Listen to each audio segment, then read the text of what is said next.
what's up y'all? My name is iAm Jones and I do art and stuff. New York, and I was raised everywhere else.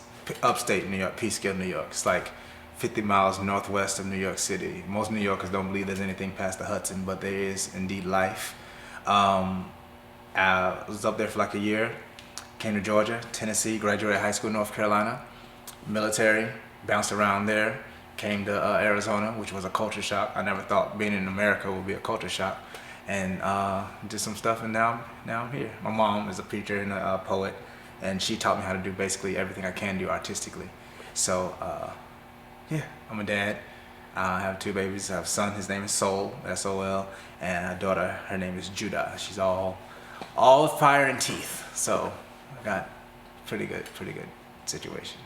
I live in Oakland. My daughter moved to Oakland, and I don't want to be too far away from my babies geographically. Even if I can't be with them or see them every day, I still need to. I like having the flexibility or the power to get there in an hour or 2 hours. You know what I'm saying? So that's why I moved to Oakland, and then everything else kind of came from that. Ooh, that's like choosing between your kids. I can't pick because they both have their merits. You know what I'm saying? It's like poetry is almost like running track. You out there by yourself. It's up to you to go ahead and get to go. But on stage with the band and the DJs and everything, that's like a team sport. So if you can get everybody cooperating and flowing the same way, it's like it presents something like magical. Yeah, I can't pick. That was a hard call. I love them both. I'm scared to turn on one of them. The other one might leave me. I love theater. Theater is fun. Theater is like a movie is like an album. Theater is like going to the concert. It's a live breathing thing that you get to engage people with, and really you got to ignore them altogether sometimes, but also feed them as well. I love theater. First play I was ever in was Joseph and the Amazing Technicolor Dreamcoat.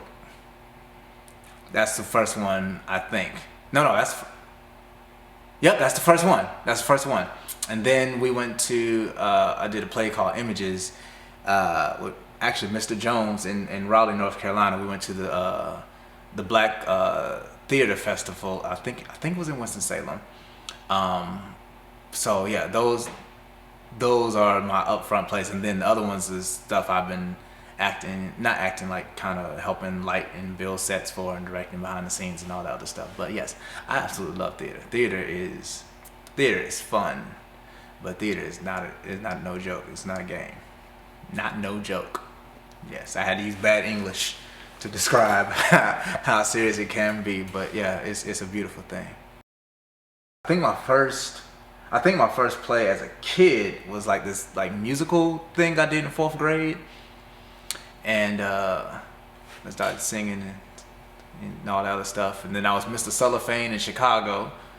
Shout out to the director Marty at Sun Valley High School in Monroe, North Carolina. I don't know if she's still there. But yeah, I started doing theater like off stage at a very young age, and when I got into my preteen, like whatever adolescent age is on, that's when I started doing it in front of people, like all people. You can't fake in theater. You could try, but it's like singing a cappella all the time. You can't fake it. It's not that I don't get nervous on stage, because I definitely do. It's just that I guess being filled by my family and myself and the Most High with so much confidence that it doesn't really show through. I forget all my poems until I open my mouth. Like, what am I gonna say? And here comes the poem. But being taught that, being instilled with confidence as a kid, really helped my stage presence, because my mom would always tell me, my grandma, my aunties, they all tell me like, yo, you got it, you good, you can do all things, you got this, you got this, you got this. Me, my brother, my cousin Andre, and like two other male cousins, Garen and Dominic. We live in a very female dominated family. Like we're the only males in like 4 or 5 generations of people. Yeah. And of course my uncle, but like he has 4 sisters. And all of us, we have daughters, so we're not helping the numbers at all. So my cousin Chelsea, she got like hella daughters, you know what I'm saying? So I think that's a good thing, because especially me, I was looked at as like the golden kid. I was treated like gold for like years, and that treatment taught me that I was somebody. You know what I'm saying? I was somebody, and that helps a lot on stage, especially because you go on stage in front of anybody, you're being scrutinized from the moment you step on to the moment they forget about you. The number one fear of people is public speaking. That means there's people who rather be shot. There's people who rather die than talk in front of other people. So yeah, to answer your question, being taught to memorize, and it wasn't an option. It wasn't an option. Like, you're going to do this. Memorize it. First thing I had to memorize was 23rd Psalm, like by myself, to say in front of people. You're going to do it. It wasn't an option. It wasn't a question. And then growing up in the church, especially Seventh-day Adventists, you know that they teach you, especially the 10 Commandments, because you know there's 2 of them. There's the one in Exodus and then the one in Deuteronomy. After Moses lost his mind and broke him, he added extra stuff. So I had to memorize that. And like, it's just, yeah, all that is what you see when I get on stage. That, okay, cool. That's from like 3 decades of being told I got this. I'm working on 3 projects currently. Like I said, I'm a film major. So everything I do, to me, needs a story. So I'm working on 3 projects that all kind of funnel into one fight story. I'm working on a book. It's called Prettier in the Dark. It's a book of poetry of mine and a book of photography as well, combined in. It's gonna be about like 7 by 7. I love it so far. It's pretty cool. It's about not the underclass, because I hate saying that, but it's like the underground class, the things and thoughts that people don't really notice. People in power don't really notice. It's just like a kind of a brewing type situation. The Bagpipe is just a little short film series I'm working on. Bagpipe is the only instrument that's also classified as a weapon, according to the British.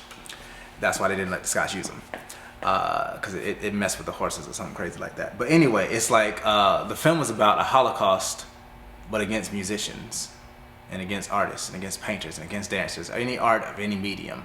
That's who the government is hunting down and taking. So it's about almost like an underground railroad situation with artists trying to be free. You know what I'm saying? They get their little bands and they fight that way. I use actual literal magic, because I believe art is actual literal magic. It's not figurative. There's a reason why it's so moving. And the last thing I'm working on this year is called, it's the album. It's called Black Analog, Last Nights in Zion. And that album is about, that's the party before the fighting starts. Yeah, that's what that is. It's I don't know if you've ever seen The Matrix. I'm sure you have. That last little dance party right before the machines. The machine's like 100 feet away. So it's like, if we are to fight tomorrow, we gotta dance tonight. You need some memories when you're in the foxhole. You know what I'm saying? You need that, oh, remember that time? Yeah, duck. You know what I'm saying? You need those things to help you get through the terrible times that come with being in the human experience. So that's what the Last Nights in Zion is about. And they all funnel into that one spirit of rebellion, revolution, evolution, advancement. And that's what I'm working on this year.